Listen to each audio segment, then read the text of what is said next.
A young woman, pregnant and alone, was browsing for her unborn son's nursery essentials when she came face to face with her millionaire ex-husband and his new flame. What unfolded next was a tale so shocking no one could have possibly predicted it. The baby supply store was a haven of pastel colors and soft, quiet promises. The air carried the gentle scent of talcum powder and fresh cotton, a fragrance that soothed the soul and nurtured every mother's dreams. Imogen Adams, her hand resting over the prominent swell of her 5-month belly, felt a fragile calm as her fingers trailed along a row of minuscule rompers. Each tiny outfit was a quiet declaration of love for the baby growing inside her, an entire world she was building all by herself. She paused, weighing a trivial dilemma. The baby blue seemed too serene, the navy too serious. It was in this moment of simple, pure anticipation that the world around her completely fractured. A familiar laugh, a sound that had once been the very soundtrack to her happiness, sliced through the quiet. Slowly, she turned, her heart already thudding a frantic pre-warning against her ribs. And there he was, Edward Vincent, her ex-husband, the very architect of her loneliness. He wasn't by himself. On his arm, his hand resting possessively on her slender waist, was Clara Fielding, a tall, impeccably dressed woman in a crisp white blazer that screamed of power and sophistication. She was the absolute antithesis of everything Imogen felt in that moment.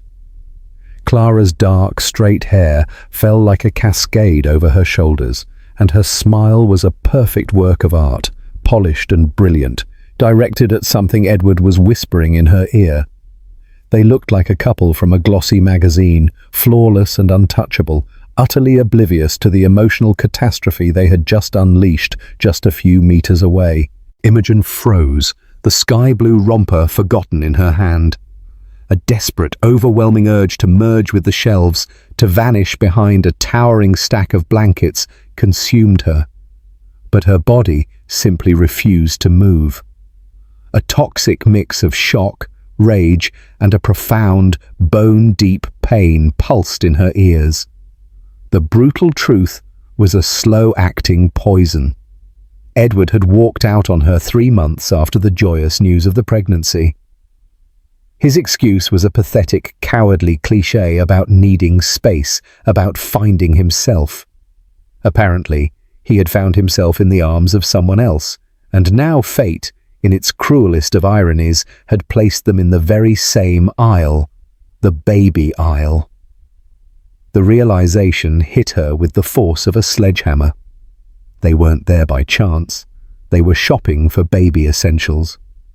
Imogen's mind short-circuited, unable to process the tidal wave of questions that crashed through her heart. Clara was also pregnant. He had replaced her so completely, so quickly, that even the sacred experience of having a child was being replicated with another woman. Her shopping trolley became her only anchor, the cold metal handle digging into her trembling fingers. The world spun, and the store's soft colors blurred into an indistinct haze. She wanted to scream, to weep, to collapse right there on the shiny floor. But she did none of it. A strength she didn't know she had held her upright, silently watching. It was Clara who noticed her first. Her icy blue eyes swept over Imogen, a slow, judging scrutiny that took in her simple clothes, her bare face, her belly that was a living, breathing testament to a story they were trying so hard to erase. Clara subtly nudged Edward's arm. He turned. The smug, confident smile on his lips died the instant he saw her. His jaw tightened, and his eyes, which had once gazed at her with adoration, now held a cutting coldness, as if she were a total stranger who'd just intruded upon his perfect new world. "Imogen, what are you doing here?" he asked, his tone completely hollow, devoid of any warmth or concern. The question was so absurd that a bitter laugh threatened to escape Imogen's lips. What did he think a pregnant woman was doing in a baby store? But the words were trapped in her throat, strangled by the pain of his sheer indifference. Clara stepped forward, a condescending smile playing on her crimson lips. "Ah, so you're the ex," she said, the word ex dripping with a sweet venom, as if it defined Imogen's entire existence. The jab was a deliberate provocation, a way to test her, to reassert her place as the victor. Imogen ignored her and focused on Edward, the man who had promised to love her through sickness and health, through joy and sorrow. She lifted her chin, her hand protectively over her abdomen. "I'm buying clothes for my son, Edward, our son," she said, her voice surprisingly steady, each word a tiny victory over the fear that consumed her. His eyes flickered down to her belly for a fraction of a second, a fleeting glimpse of something that might have been guilt, before he quickly averted his gaze, as if the truth were too unbearable to face. He said nothing. His silence was a confession, a cowardly denial of the child he had helped create. In that moment, Imogen understood. The battle was no longer just about her broken heart. It was about her son's place in the world, a place his own father seemed determined to deny. That scene in the baby store was the absolute tipping point, a wound that was ripped open and refused to heal. In the weeks that followed, Imogen sank into a period of deep, silent mourning. The memories of his abandonment ambushed her at the most unexpected times. The image of Edward packing his bags, refusing to meet her eyes, his hollow words about confusion and pressure echoing in the now empty apartment. He had walked out on a Tuesday morning, and with him he took the future they had planned together. From that day on, loneliness became her constant companion. She went to all her doctor's appointments alone, clutching the ultrasound images with trembling hands, trying to memorize every tiny detail to one day describe to her baby. She secretly treasured the powerful rhythm of his tiny heart, a miracle she was witnessing with no one beside her to share the joy. The nursery, which should have been a joyful project for two, became her lonely solo therapy. She painted the walls a soft sage green, assembled the cot piece by piece with the help of online tutorials. Each screw tightened a firm declaration of her ability to move forward. But the pain was always there, reflected in the pitying eyes of her neighbors and in the well-meaning but agonizing questions from relatives. "And Edward? Isn't he coming to see the nursery?" Each question was a fresh stab. It was in this fragile state that an ivory envelope with her name beautifully written in gold script arrived in the mail. It was an invitation to the wedding of Lara, Edward's cousin. Lara and Imogen had always shared a genuine bond, a connection that went beyond her relationship with Edward. Imogen's first impulse was to throw the invitation straight in the bin. The thought of facing the entire Vincent family, of being the focus of hushed whispers, was absolutely terrifying. But then a new, fierce resolve began to harden in her chest. Why should she hide? Why should she give up the connections she still cherished just because of his cowardice? She would go, not for him, not to confront him, but for herself, for her own dignity. She called the local dressmaker and asked for a fitting for an emerald green silk dress she'd had for a long time. It was a dress that would now lovingly hug and highlight the curve of her belly, transforming what some might see as a symbol of abandonment into a powerful emblem of life and strength. The day of the wedding arrived under a dramatically cloudy sky, mirroring the tempest inside her. As she entered the event space, a stunning ballroom adorned with opulent arrangements of white flowers and golden accents, Imogen felt all eyes turn to her. The green dress made her stand out in the crowd, and her belly was a radiant beacon. She walked with her head held high, her heart pounding, but her steps were steady. She found Lara, who hugged her with sincere affection, whispering, "You look incredible. I'm so happy you came." The comfort of that embrace was a balm for her soul. But the peace was fleeting. Across the room, she saw them arrive. Edward was dashing in a custom-made dark suit, and Clara wore a blood-red dress that seemed designed to capture every single eye. They walked arm in arm, smiling and waving, the very picture of manufactured happiness. The conversations around her instantly changed tone. The whispers grew more audible. Imogen could feel the curious and pitying stares on her. The couple approached the group where she was standing, and the tension became thick. Clara, with her talent for subtle cruelty, seized her chance. "It's such a lovely night to celebrate new beginnings, don't you think?" she said, looking directly at Imogen, her smile never faltering. The insinuation was sharp and clear as a blade. And Edward? He remained completely silent, a passive bystander, exactly as he always did when he wanted someone else to do his dirty work. His silence was louder than any insult. It was the confirmation of his complicity, his unspoken approval of her humiliation. In that gilded room, surrounded by familiar faces that now felt like strangers, Imogen felt a coldness that had nothing to do with the air conditioning. It was the icy chill of being dismissed, of being utterly erased. She realized that to them, she was no longer a person. She was a problem to be ignored, a memory to be wiped away, and the war for her identity had only just begun. The wedding party was the final turning point, the push that sent her over the edge. In the days and weeks that followed, Imogen plunged into a period of profound darkness. The strength she had tried so hard to build around herself crumbled brick by brick. The nights became her enemy, bringing with them a relentless insomnia filled with nightmares, where she was running through endless corridors, desperate to reach an empty cot. Anxiety attacks ambushed her without warning in the middle of a supermarket or while driving, her chest tightening, the air growing thin, and panic swallowing her whole. She isolated herself from the world, cancelling lunch dates with the few friends who still insisted, and silencing her phone that buzzed with her mum's worried calls. The energy to pretend that she was fine simply ran out. Her apartment, once a sanctuary, became a cell. The walls seemed to be closing in, and the silence was filled only by the sound of her own ragged breathing.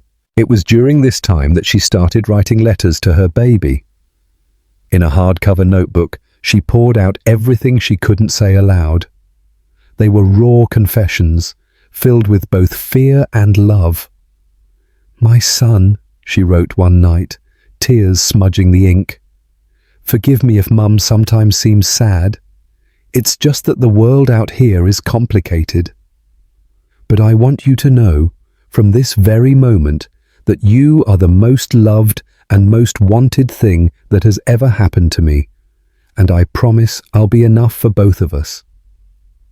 Writing became her sole act of resistance, a way to connect with the future, to remind herself why she needed to keep fighting. Still, doubt continued to gnaw at her. What Edward and Clara had done wasn't just an act of betrayal, it was an act of complete erasure. They were replacing her, not just as a wife, but in her terrified mind, as if Clara could somehow steal her place as a mother. The idea was completely irrational, but pain doesn't follow logic. It was on a grey, rainy afternoon, when the Melbourne sky seemed to be weeping with her, that a firm and unexpected knock sounded at her door.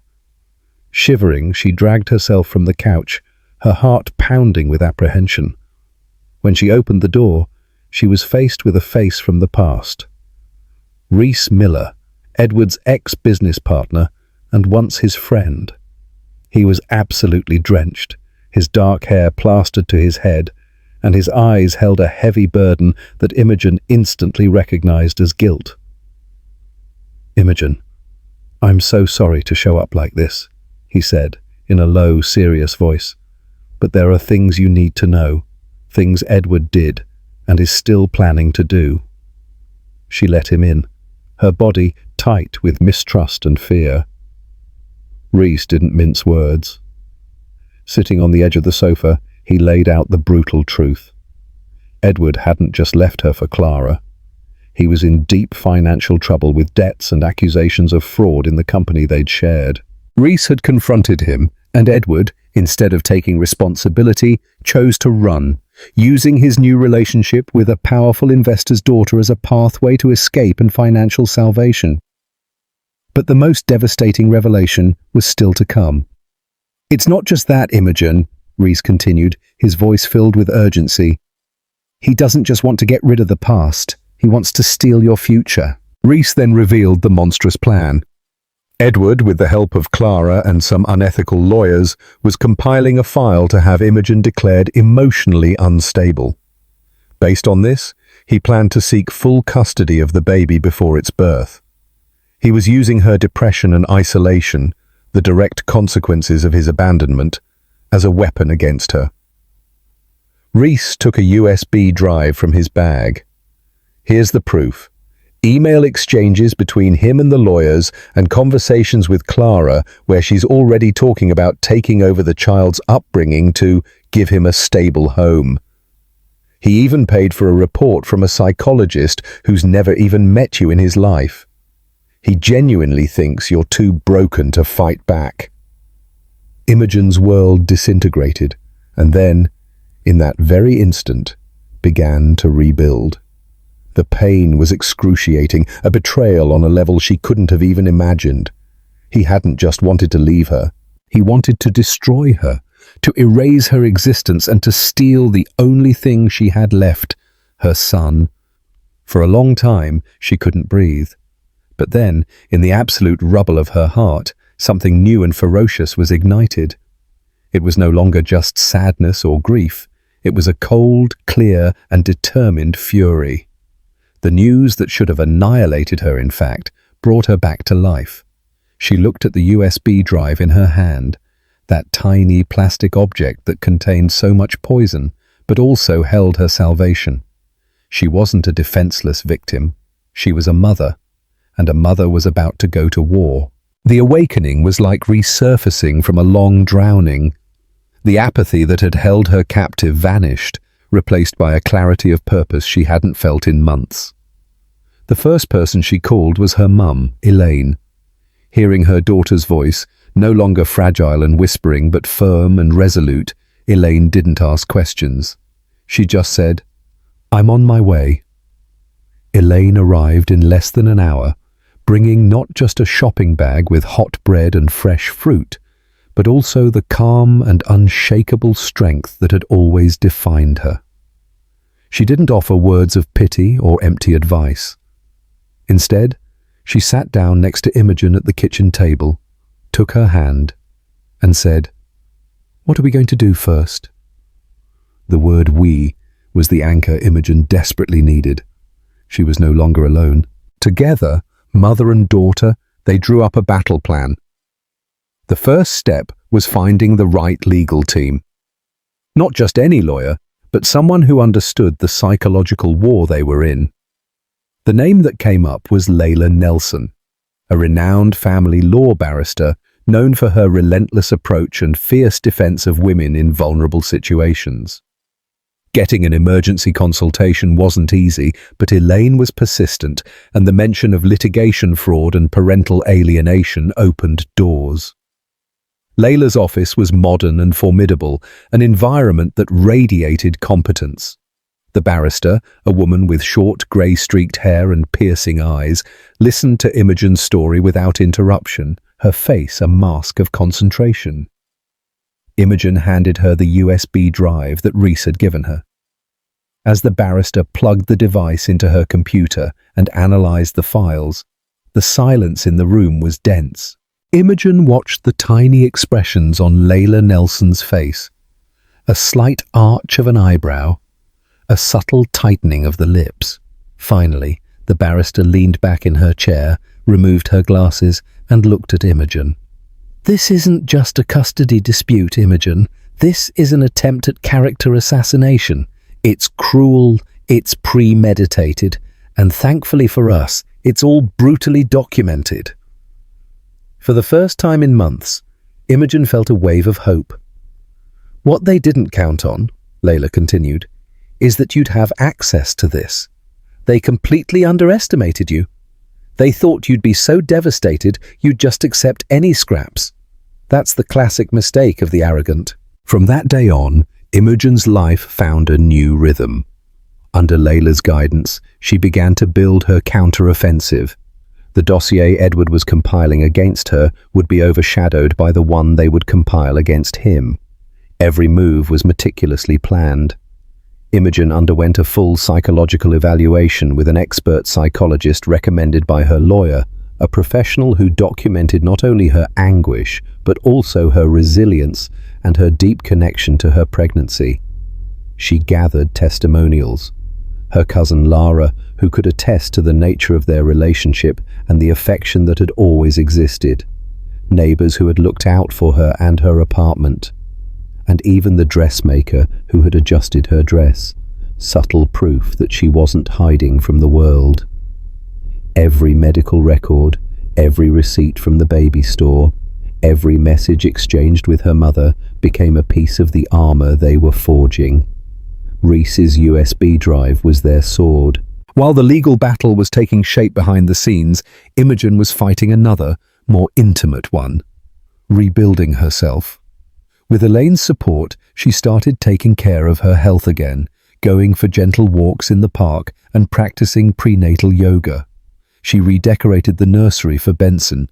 The name she chose meant blessed, no longer with a sense of defiance, but with pure, unadulterated joy. Every detail, from the star mobile to the soft rug, was a celebration of the life that was to come. A life she would protect with every fiber of her being. She looked at her reflection in the mirror and no longer saw an abandoned woman. She saw a warrior. Her prominent belly was no longer a reminder of betrayal, but her shield, the center of her newfound strength. She was fighting not just for herself, but for him. And that profound realization gave her a power Edward could never hope to understand. The hearing was scheduled. Layla Nelson's strategy was audacious. Instead of waiting for Edward to attack, they would preempt him, filing for a protective order and temporary unilateral custody based on the evidence of manipulation. They would walk into court not as the accused, but as the plaintiffs. On the night before the hearing, anxiety tried to creep in, but Imogen fought it with a newfound calm. She spent the night reading to Ben, her soft voice pushing back the silence of the apartment, her hand over her belly, feeling his gentle movements, as if he were telling her that he was right there with her. On that night, she understood that a victory in court would be important, but the true victory was already taking place inside her. She had found herself not in the arms of another person, but in her own strength. The day in court was a blur of tension and adrenaline. The courthouse, with its cold, echoing hallways, was an intimidating stage. Imogen saw Edward and Clara across the hall. He looked pale, his usual arrogance replaced by a poorly disguised apprehension. Clara, by his side, maintained a facade of confidence, but her eyes darted nervously in every direction. They looked smaller, less powerful, under the cold, impersonal light of justice. When they entered the hearing room, a small, stuffy space, the air became heavy. Edward's lawyer began his argument, painting a picture of Imogen as an unstable, depressed woman, incapable of raising a child. He presented the purchased psychological report, citing emotional outbursts and erratic behavior. Imogen felt her blood boil, but a reassuring touch from Layla on her arm kept her centered. Then it was Layla's turn. She stood, calm and methodical, and began to dismantle the farce piece by piece. First, she presented the report from the expert who had evaluated Imogen, a robust document that described a woman going through a comprehensible grief, but who was psychologically sound and extremely fit for motherhood. Next, she called the psychologist who had signed Edward's report to the stand. Under Layla's sharp cross-examination, the man stammered, contradicted himself, and finally admitted that he had never met Imogen, basing his diagnosis only on third-party accounts, in this case, Edward's. The judge, a man with a severe expression, made a note in his notebook, his face a grim frown. The final, crushing blow came with the evidence from the USB drive. Layla Nelson asked for permission to play an audio recording. Clara's voice filled the room, metallic and cruel. "You have to push harder, Edward," it said. "Say she threatened you, that she has meltdowns. We need to get her kid as soon as possible to give him a real home. I'll take care of everything, you know." The silence that followed was deathly. Clara went white as a sheet, her eyes wide with panic. Edward sank into his chair, his face in his hands. He didn't look at Imogen. He couldn't. His mask had fallen, revealing the true ugliness underneath. The judge looked at the couple with visible contempt. He didn't need anything more. The hearing was adjourned. The decision, he announced, would be swift. As they left the room, Edward passed Imogen, a defeated man. His silence, which had once been a weapon of humiliation, was now the sound of his complete surrender. Imogen felt no triumph, not even hatred. She felt only the deep, exhausted relief of someone who had survived a long and terrible war. The judge's decision came out later that afternoon. It was even more than Layla Nelson had hoped for. Unilateral custody was granted to Imogen, with a fair child support payment established. All of Edward's accusations were dismissed and classified as bad faith litigation. And to top it off, the judge ordered a criminal investigation to be opened against Edward for litigation fraud and against the psychologist for falsifying documents. The victory was total and overwhelming. Imogen wept in the car on the way home. It was a cry that wasn't born of sadness, but of freedom. It was the end of one chapter and the beginning of everything. Months later, on a beautiful spring night, Imogen's water broke. The labor was long and challenging, but she was never alone. Her mum, Elaine, held her hand throughout the entire process, a constant and calming presence. And at 3:17 a.m., Benson came into the world with a strong cry and healthy lungs. When the nurse placed him in her arms, the outside world simply vanished. There was only the warmth of that tiny body against hers, the scent of new life, the miniature eyes that opened to meet hers. It was a love so devastating, so pure, that it healed all her remaining wounds. In that hospital room, holding her son, Imogen knew that everything she had been through was absolutely worth it. Edward never showed up. His absence, which would have once devastated her, was now the greatest gift. Ben would have a start in life free of toxicity, surrounded only by love. Life settled into a new and happy rhythm. The sleepless nights, the nappy changes, the lullabies whispered in the dark. Every moment was precious. Imogen found a strength she never knew she possessed, an infinite patience, and a joy that blossomed from the simplest things. Ben's first smile, the way his tiny fingers wrapped around hers. One day, while organizing some papers, she found the journal where she had written letters to her son during her darkest days. She read it, not with pain, but with a new perspective. She saw the journey of a woman who had been broken and who, all on her own, put her own pieces back together and rebuilt herself even stronger. And it was then that a new idea was born.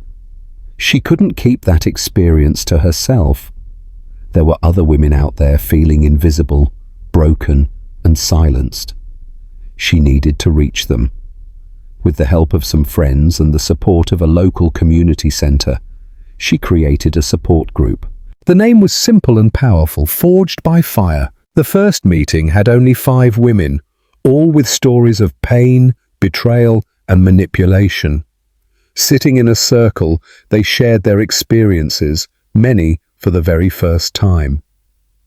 Imogen told her own story, unfiltered and unashamed.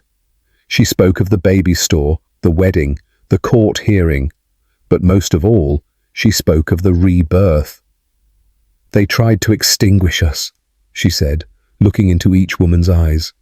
"But they failed, because what they don't understand is that you don't extinguish a woman. When they try, she doesn't just disappear. She is forged. The fire didn't consume us. It tempered us." In that moment, seeing the tears of recognition and the smiles of hope around her, Imogen understood her true purpose.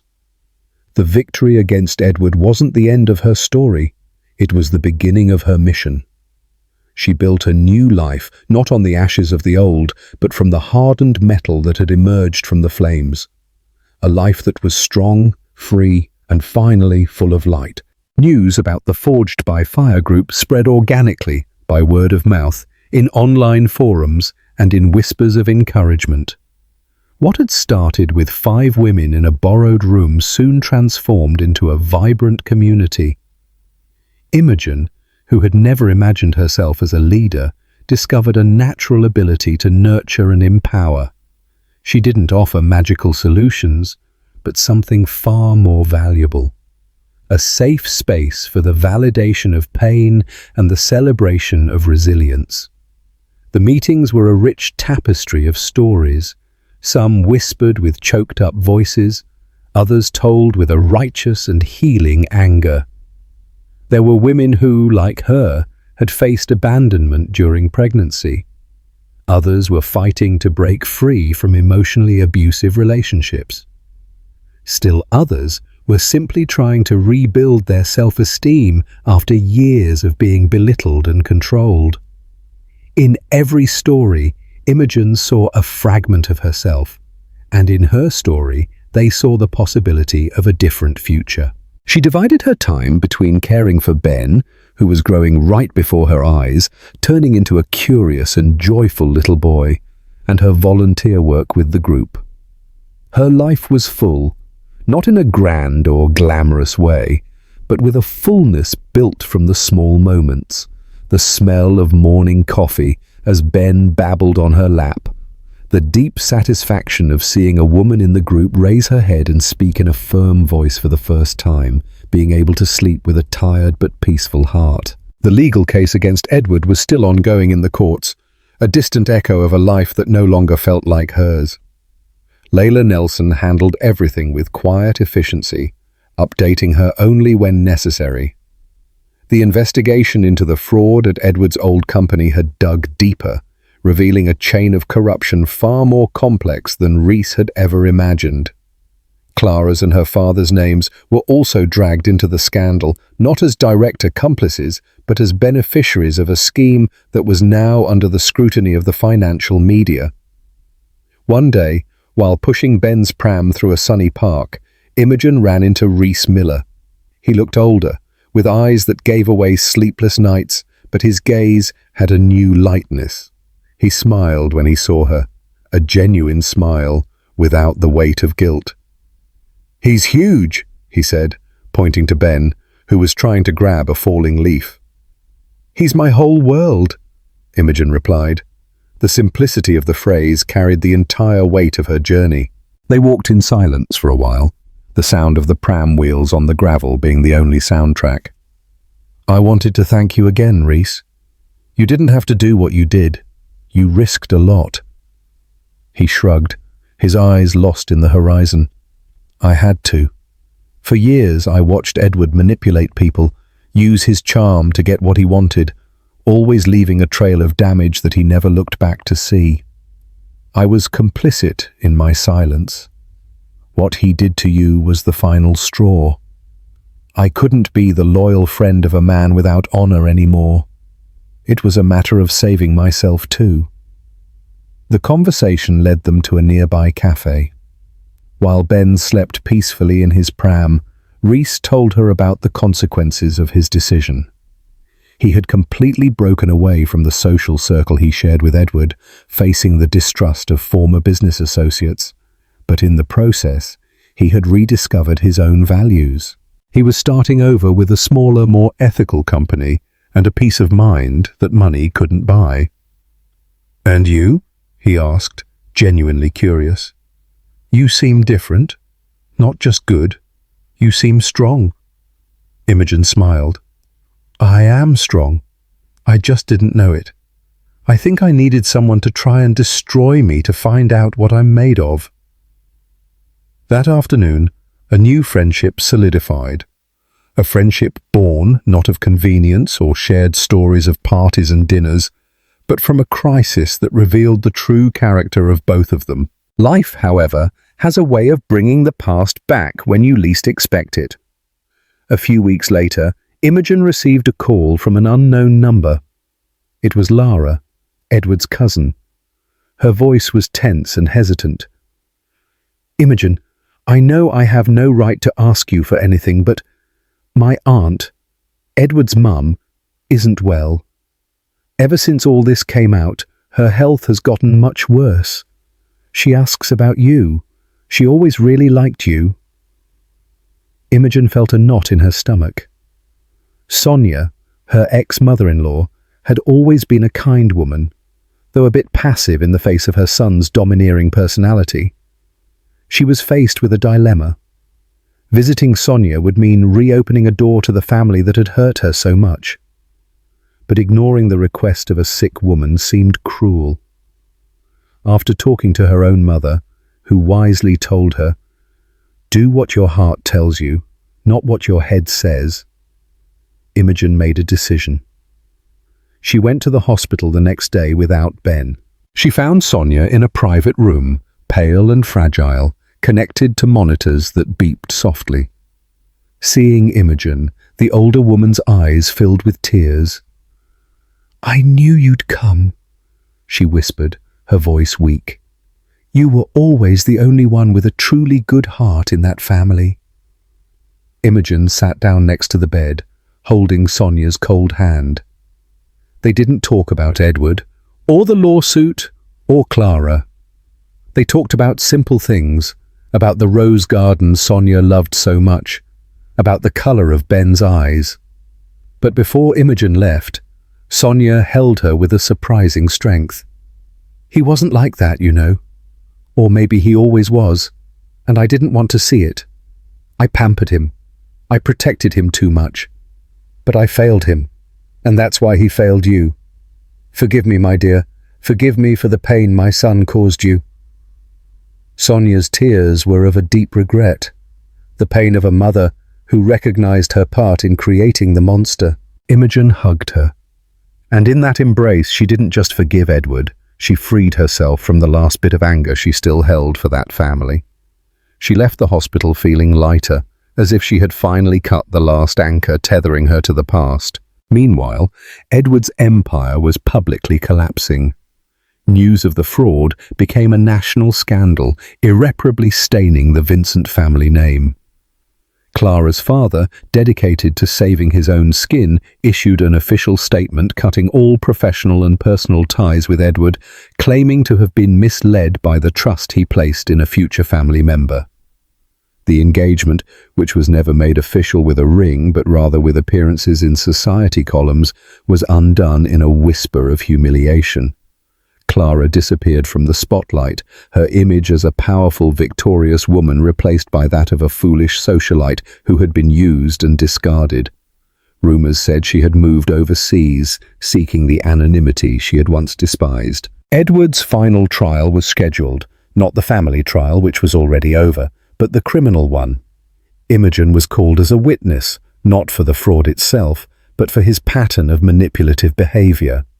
Her testimony, delivered with a calm and clarity that impressed the court, was the final piece that connected his financial dishonesty to his moral dishonesty.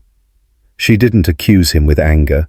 She simply presented the facts, the chronology of how he had tried to use the legal system to silence her and steal her child. It was devastating in its simplicity. Edward, sitting in the defendant's chair, looked like a shadow of the man he once was. The expensive suit couldn't hide how shrunken he was, the sparkle in his eyes replaced by a dull fear.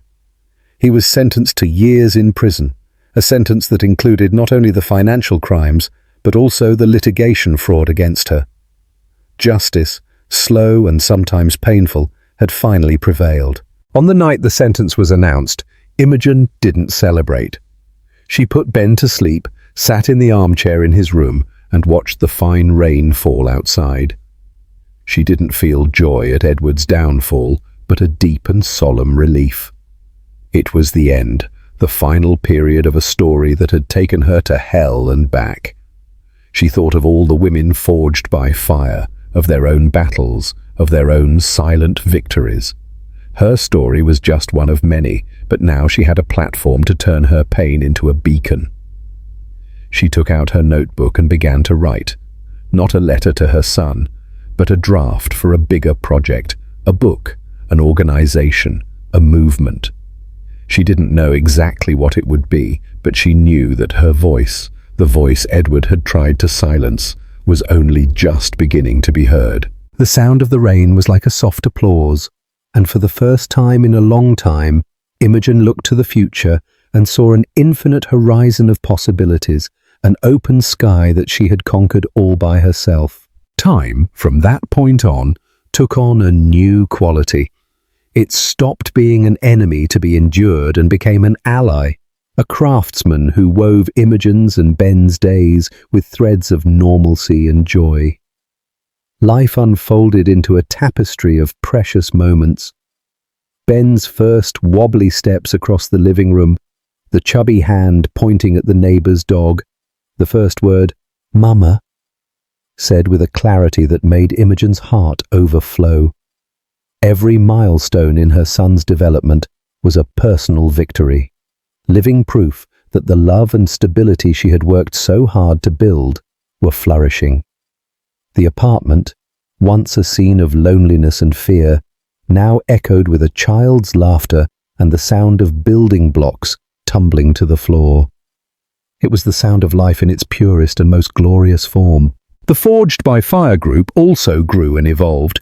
Imogen, with the help of other women who had become pillars of the community, began to organize practical workshops, family law basics with volunteer lawyers, financial literacy classes for women who needed to regain their independence, and group therapy sessions with partnering psychologists.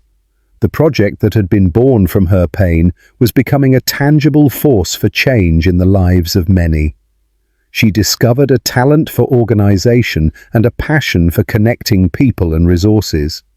Seeing a woman get a protective order, another get a job, another simply smile with genuine ease for the first time in years, brought Imogen a deep satisfaction, a sense of purpose that no previous professional success had ever given her. She wasn't just healing herself, she was helping to build an army of women who refused to be victims. Her friendship with Reese deepened, becoming a constant and comforting presence in her life. He was Uncle Reese to Ben, always showing up with a new toy or an infinite patience for a game of hide and seek. For Imogen, he was a confidant, someone she could talk to openly about the challenges of being a single mum and the joys of watching her project grow. There was no romance between them, but something perhaps rarer and more precious, a mutual respect and a genuine affection forged in honesty and in overcoming a shared crisis. He encouraged her to take Forged by Fire to the next level, to seek funding, to formalize the organization. What you've created, Imi, is bigger than you know, and it needs to reach more people. The idea for the book, born on a rainy night, began to take shape. Imogen spent the late nights after Ben was asleep, writing. It wasn't an autobiography to expose her wounds, but a guide, a manifesto. She wove her story with those of other women from the group, anonymously and with permission, creating a mosaic of experiences that illustrated the tactics of emotional manipulation, the challenges of the legal system, and, most importantly, the paths to reconstruction. The writing was a cathartic and demanding process. Reliving certain moments was painful, but now she did so from a position of power, analyzing the events with the distance of a survivor, not with the anguish of a victim. The title she chose was Forged: From Silence to Sentence. One day, while researching publishers, she came across the name of an editor-in-chief at a small but respected publishing house focused on female voices and impactful non-fiction. The name was familiar: Brooke Andrews. She was a former university colleague, someone she hadn't spoken to in years, but whose intelligence and determination she had always admired. With a mix of nervousness and audacity, Imogen sent an email attaching the first 3 chapters of her manuscript. "Hi, Brooke. You probably don't remember me, but we were in the same class. A lot has happened since then. I think I've written a book you might be interested in." The response came in less than 24 hours. "Imogen? Of course I remember you. I read what you sent in one sitting. I'm speechless. We need to talk, urgently." The meeting with Brooke was a whirlwind. The editor not only loved what she read, but saw the potential for something much bigger. "This isn't just a book, Imogen, it's a movement. Your voice is authentic, your story is powerful, and the way you've turned it into a tool for other women is brilliant. We're not just going to publish this, we're going to make some noise." The contract was signed. The editing process was intense but collaborative. Brooke helped Imogen refine her writing, organize the stories in an even more impactful way, and transform the manuscript into a polished work ready for the world. During this period, Imogen felt like an artist discovering a new medium of expression. The woman who had once been silenced was now about to have her voice printed and distributed in bookstores across the country. Meanwhile, the final chapter of Edward's saga was unfolding in prison. The news that reached her was sparse, through newspaper articles or comments from Lara, with whom Imogen still maintained sporadic contact. Apparently, life behind bars had stripped Edward of all his arrogance. Without his charm, his money, and his connections to manipulate the environment, he was just another number. A man who had lost everything. His mum, Sonia, passed away a few months after his sentencing. A final blow that, according to Lara, broke him in a way that even prison couldn't. He refused to receive visitors, isolating himself in a silence that, this time, was not a weapon, but a surrender. Imogen felt nothing upon hearing this news, neither pity nor satisfaction. Edward had become an irrelevant figure, a ghost from a distant past. Her energy was focused on the vibrant present and the promising future. The book launch was an event that exceeded all of Imogen's expectations. The bookstore was packed. Women from Forged by Fire, friends, family, journalists, and many unknown faces. Women who had read about the book and felt represented. Her mum, Elaine, was in the front row, her eyes shining with pride. Reese was next to her, holding a slightly impatient Ben, who was smiling as he saw his mum on the small stage. When Imogen got up to speak, a wave of emotion washed over her. She looked at the crowd and didn't just see readers. She saw a congregation of survivors and allies. "Good evening," she began, her voice firm but filled with feeling. "A few years ago, I was in a baby store, feeling like the most invisible and broken woman in the world. I thought my story was over. Today, looking at each of you, I understand that that wasn't my story ending. It was my story beginning. This book is not about my pain. It's about our power. The power we discover when we refuse to be silenced, when we transform our scars into maps to guide other women out of the darkness. To every woman who has ever felt extinguished, discarded, or broken, you are not alone. You are not what they did to you. You are what you choose to become from now on. You are a force to be reckoned with. You are forged." A thunderous applause filled the bookstore, a sound that was more than just approval. It was a collective roar of recognition and power. That night, signing copies of her book, hearing the whispered stories of women who thanked her for giving a voice to their feelings, Imogen knew, without a shadow of a doubt, that she had found her place in the world. She was no longer Edward Vincent's ex-wife. She was Imogen Adams, author, activist, mother. And her true story was only just beginning to be written. The success of Forged was meteoric and surprising. The book not only sold well, but became a cultural phenomenon, a point of reference in discussions about abusive relationships and female empowerment. Imogen was invited to television shows, podcasts, and panels at universities. At first, the exposure made her nervous, but she quickly realized that every interview was an opportunity to broaden the message of Forged by Fire to an audience she might never reach otherwise. She learned to navigate this new world with the same grace and firmness that guided her in her personal life. Her authenticity was her greatest asset. She didn't speak in self-help jargon, but with the raw honesty of someone who had lived what she was preaching. With the book sales and public recognition came financial resources. For the first time, Imogen had more than enough to live comfortably. The first thing she did was buy a larger apartment in a leafy suburb with a small backyard for Ben to play in. It was a space she chose, paid for, and decorated herself. A home with no ghosts, only the promise of a happy future. Next, she invested most of her earnings into formalizing Forged by Fire. With the help of Reese, who offered his management expertise, and Layla Nelson, who handled the legal side, the support group transformed into the Forged Institute. The organization now had a headquarters, a team of paid professionals, psychologists, social workers, lawyers, and the capacity to offer free and structured support to hundreds of women. The dream that had been born in her small apartment was now a solid institution, a beacon of hope with a fixed address. Ben, now a boy of almost 4, was the gravitational center of her life. He was a happy, outgoing and affectionate child, blissfully unaware of the storm that preceded his birth. Imogen was careful to explain the absence of a father figure.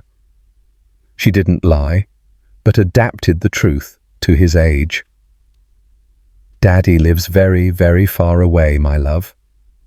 But you have Mama, you have Nana Elaine and Uncle Reese and a whole bunch of people who love you more than anything in the world." She was determined to raise him without the poison of resentment, teaching him about respect, empathy, and the importance of treating everyone with dignity. Lessons that Edward had never learned. Her relationship with Reese continued to be a pillar of her life. Their friendship was easy, deep, and uncomplicated. They were the family they had chosen for each other, celebrating birthdays, taking care of each other on sick days, and sharing life's joys and frustrations. There was no romance between them, but something perhaps rarer and more precious, a mutual respect and a genuine affection forged in honesty and in overcoming a shared crisis. He encouraged her to take Forged by Fire to the next level, to seek funding, to formalize the organization. "What you've created, Imi, is bigger than you know, and it needs to reach more people." The idea for the book, born on a rainy night, began to take shape. Imogen spent the late nights after Ben was asleep, writing. It wasn't an autobiography to expose her wounds, but a guide, a manifesto. She wove her story with those of other women from the group, anonymously and with permission, creating a mosaic of experiences that illustrated the tactics of emotional manipulation, the challenges of the legal system, and, most importantly, the paths to reconstruction. The writing was a cathartic and demanding process. Reliving certain moments was painful, but now she did so from a position of power, analyzing the events with the distance of a survivor, not with the anguish of a victim. The title she chose was Forged, From Silence to Sentence. One day, while researching publishers, she came across the name of an editor-in-chief at a small but respected publishing house focused on female voices and impactful non-fiction. The name was familiar. Brooke Andrews. She was a former university colleague, someone she hadn't spoken to in years, but whose intelligence and determination she had always admired. With a mix of nervousness and audacity, Imogen sent an email attaching the first 3 chapters of her manuscript. "Hi, Brooke. You probably don't remember me, but we were in the same class. A lot has happened since then. I think I've written a book you might be interested in." The response came in less than 24 hours. "Imogen? Of course I remember you. I read what you sent in one sitting. I'm speechless. We need to talk. Urgently." The meeting with Brooke was a whirlwind. The editor not only loved what she read, but saw the potential for something much bigger. "This isn't just a book, Imogen. It's a movement. Your voice is authentic. Your story is powerful. And the way you've turned it into a tool for other women is brilliant. We're not just going to publish this. We're going to make some noise." The contract was signed. The editing process was intense but collaborative.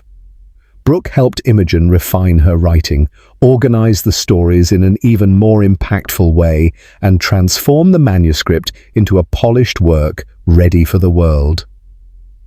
During this period, Imogen felt like an artist discovering a new medium of expression. The woman who had once been silenced was now about to have her voice printed and distributed in bookstores across the country. Meanwhile, the final chapter of Edward's saga was unfolding in prison. The news that reached her was sparse, through newspaper articles or comments from Lara, with whom Imogen still maintained sporadic contact. Apparently, life behind bars had stripped Edward of all his arrogance. Without his charm, his money, and his connections to manipulate the environment, he was just another number. A man who had lost everything. His mum, Sonia, passed away a few months after his sentencing, a final blow that, according to Lara, broke him in a way that even prison couldn't. He refused to receive visitors, isolating himself in a silence that, this time, was not a weapon, but a surrender. Imogen felt nothing upon hearing this news. Neither pity nor satisfaction. Edward had become an irrelevant figure, a ghost from a distant past. Her energy was focused on the vibrant present and the promising future. The book launch was an event that exceeded all of Imogen's expectations. The bookstore was packed. Women from Forged by Fire, friends, family, journalists, and many unknown faces. Women who had read about the book and felt represented. Her mum, Elaine, was in the front row, her eyes shining with pride.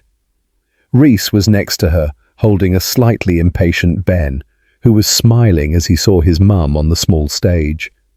When Imogen got up to speak, a wave of emotion washed over her. She looked at the crowd and didn't just see readers. She saw a congregation of survivors and allies. "Good evening," she began, her voice firm but filled with feeling. "A few years ago, I was in a baby store, feeling like the most invisible and broken woman in the world. I thought my story was over. Today, looking at each of you, I understand that that wasn't my story ending. It was my story beginning. This book is not about my pain. It's about our power. The power we discover when we refuse to be silenced, when we transform our scars into maps to guide other women out of the darkness. To every woman who has ever felt extinguished, discarded, or broken, you are not alone. You are not what they did to you. You are what you choose to become from now on. You are a force to be reckoned with. You are forged." A thunderous applause filled the bookstore, a sound that was more than just approval.